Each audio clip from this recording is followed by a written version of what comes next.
Fala pessoal, olha eu aqui de novo, tudo bem com vocês? Sejam bem-vindos ao nosso canal Classe Leão de Judá. Esse canal é destinado para a classe de adolescentes da Igreja Presbiteriana Boa Esperança de Itapira. Seja muito bem-vindo. Se você ainda não curtiu aí o nosso canal, faça isso, se inscreva e compartilhe também com os seus amigos. Tá bom? Vamos lá para a aula de hoje.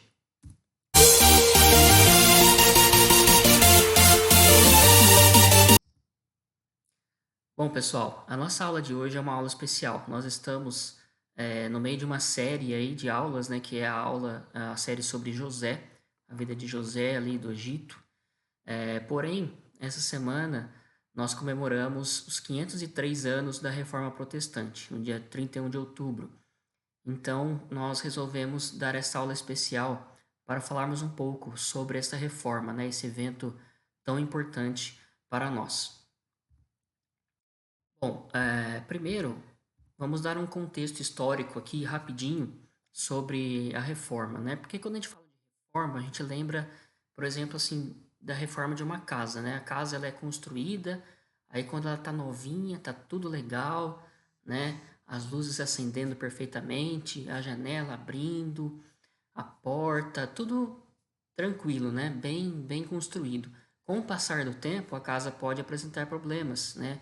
Queima uma luz, um vazamento na torneira, tá? Então a ideia de reforma é essa, que precisa fazer um reparo, reformar a casa. E é a mesma coisa o que aconteceu na Reforma Protestante. Mas por que ela foi necessária? Vamos entender o contexto histórico. Quando a gente falou de uma casa nova, construída, no contexto da igreja, a gente lembra de Jesus falando, né? Sobre esta pedra eu edificarei a minha igreja. Que ele estava falando dele, né? A verdade da palavra de Deus. E quando a igreja começou ali, a igreja primitiva, né? Logo depois que Jesus subiu aos céus, começou com os apóstolos, né? As igrejas foram plantadas em diversas regiões, principalmente pelo apóstolo Paulo, que foi um grande missionário, e as igrejas começaram, né? E com o passar dos anos, começaram a entrar heresias na igreja. O que são heresias? São falsas doutrinas, né? São mentiras, tá? Então a igreja começou a se desviar do caminho dos apóstolos, do caminho de Jesus. Começou a entrar é, imagens de escultura, né? Adoração a imagens de escultura. Começou a entrar venda de indulgências, né? Que quando a pessoa tinha que comprar o perdão dos seus pecados, e Jesus nunca ensinou isso, né? Não tinha que dar dinheiro para ninguém para perdoar os seus pecados. Uma série de coisas que foi entrando na igreja, tá? Por exemplo, a introdução do Papa, né? Também não tem nada a ver com o que Jesus e os apóstolos ensinaram. Então, essas heresias foram entrando na igreja primitiva, e aí veio a necessidade de voltar às origens, lá a igreja apostólica, voltar lá ao ensinamento dos apóstolos. E por isso, então, foi-se necessário fazer uma reforma na igreja, tá? Só para falar uma curiosidade também, no começo a igreja era muito perseguida, né? Lá no Império Romano. E depois, mais ou menos lá no ano de 312, 320 depois de Jesus Cristo, né? Mais de 300 anos depois da morte de Jesus, um imperador chamado Constantino, ele colocou um decreto lá que todo mundo era obrigado a ir para a igreja, né? Então, mesmo as pessoas que não eram convertidas, elas tinham que ir para a igreja.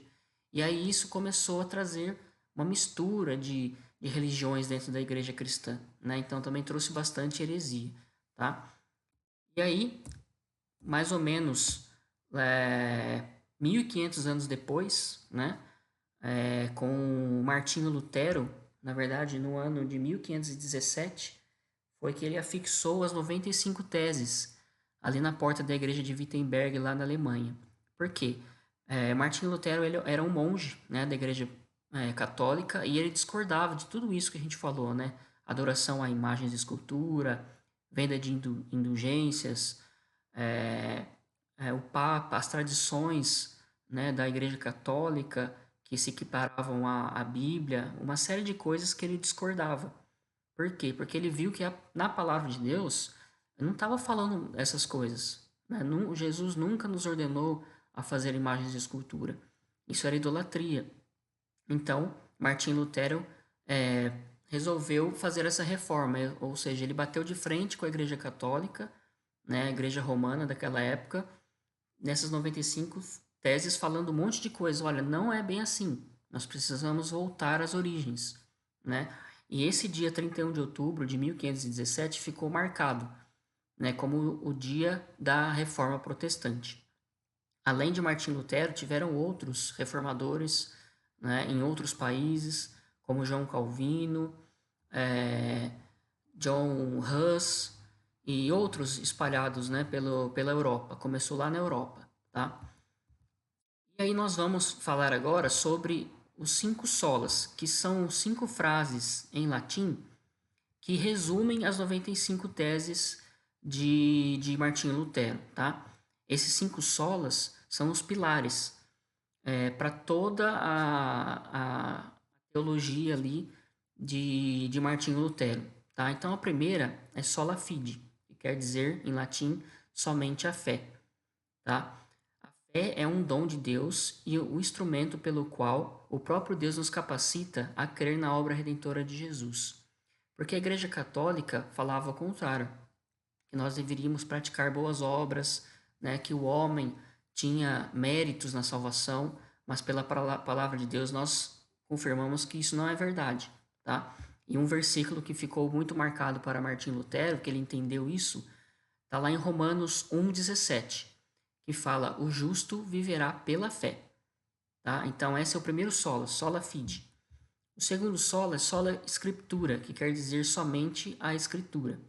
A Bíblia é a palavra de Deus e somente ela nos revela a sua vontade e o seu plano de salvação. Ela é perfeita, inerrante, ou seja, não pode errar, e incomparável. Porque o que a Igreja Católica falava? Ah, a Bíblia não é o suficiente, a gente precisa também dos pensamentos dos papas, dos padres, a tradição católica. Colocava no mesmo patamar, no mesmo nível, a Bíblia com a tradição dos papas, né? O que o Papa falava ali nas missas tinha o mesmo poder que a palavra de Deus. E nós sabemos que isso não é verdade, né? A Bíblia, ela foi inspirada por Deus, como diz lá em 2 Timóteo 3,16, e só ela foi inspirada por Deus. Os outros livros, não. Existem muitos livros bons que nós podemos utilizar para interpretar a Bíblia, para nos ajudar a entender a Bíblia, mas somente a Bíblia ela é perfeita, inerrante e incomparável. Por isso, esse segundo sola, sola Escritura. O terceiro sola é sola gratia, que significa somente a graça.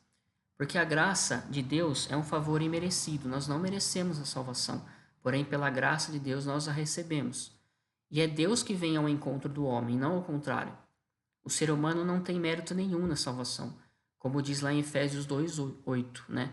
Que diz: pela graça sois salvos por meio da fé, e isto não vem de vós, é dom de Deus, não de obras, para que ninguém se glorie. Tá? Então, não, a salvação não é conquistada por nós, né? Por quem faz boas obras. Ah, se eu tenho uma vida de caridade, se eu dou comida aos pobres, né? Se eu faço um monte de coisa boa, isso não importa, porque a salvação ela não vem pelas boas obras. Na verdade, as boas obras vêm como resultado da salvação.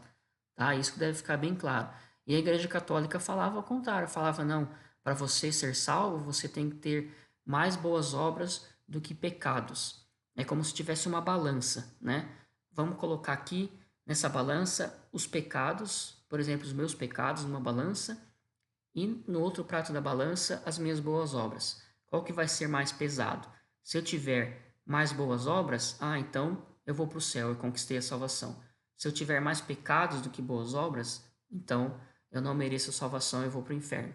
E nós vemos que não é isso.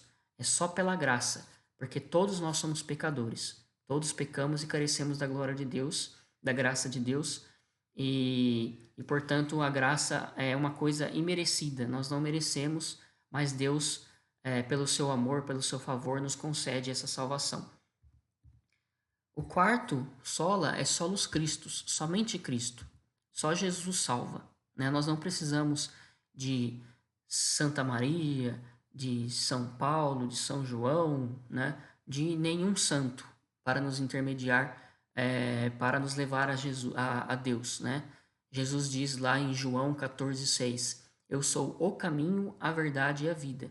Ninguém vem ao Pai senão por mim. Então não existe outro caminho, é só Jesus. E lá em Colossenses 1, de 3 a 23, fala bem isso, a obra de Jesus, como Jesus é incomparável e insubstituível. Leia lá depois esse texto que é maravilhoso, Colossenses 1, de 3 a 23, e vai ficar bem gravado no seu coração a obra única de Jesus. Tá? E o quinto e último, sola, é sóli Deo glória, que quer dizer glória somente a Deus. Porque tudo é para a glória dele, né? Para o Criador, para o sustentador e consumador de todas as coisas. Deus merece toda a glória e somente ele, ninguém, nem o homem, nem a natureza, nada, somente Deus merece toda a glória. Um dos versículos que fala sobre isso está lá em Romanos 11:36, né? Que fala assim que por ele, para ele e por meio dele são todas as coisas. A ele, pois, a glória eternamente. Amém. E toda a palavra de Deus que nós podemos ver que fala sobre isso, né? Sobre a glória devida somente a Deus. Tá? Então, esses são os 5 solas: sola fide, sola escritura, solus Christus, sola gratia e sola Deo gloria, que resumem as 95 teses e são a base para a igreja reformada. Por que é importante a gente saber essas coisas? Porque se você está, por exemplo, vendo uma mensagem na internet, na televisão, para você saber se essa mensagem ela diz a verdade, é só você comparar com esses 5 solas. Será que essa mensagem fala somente a fé? Ou somente as escrituras? Somente Cristo? Somente a graça? Glória somente a Deus? Se uma mensagem não aceita esses cinco solas, um desses 5, essa mensagem já não condiz com a verdade, tá? Essas 5 solas, elas devem basear qualquer mensagem. Por isso, se você está em alguma igreja que não respeita esses 5 solas, então você deve procurar uma igreja reformada, uma igreja que segue a palavra de Deus, tá? Então, gravem isso no coração, esses 5 solas. Se você tem alguma dúvida, alguma pergunta, algum comentário, deixa aí também no nosso canal, certo? E que Deus abençoe você. Até a próxima. Tchau, tchau.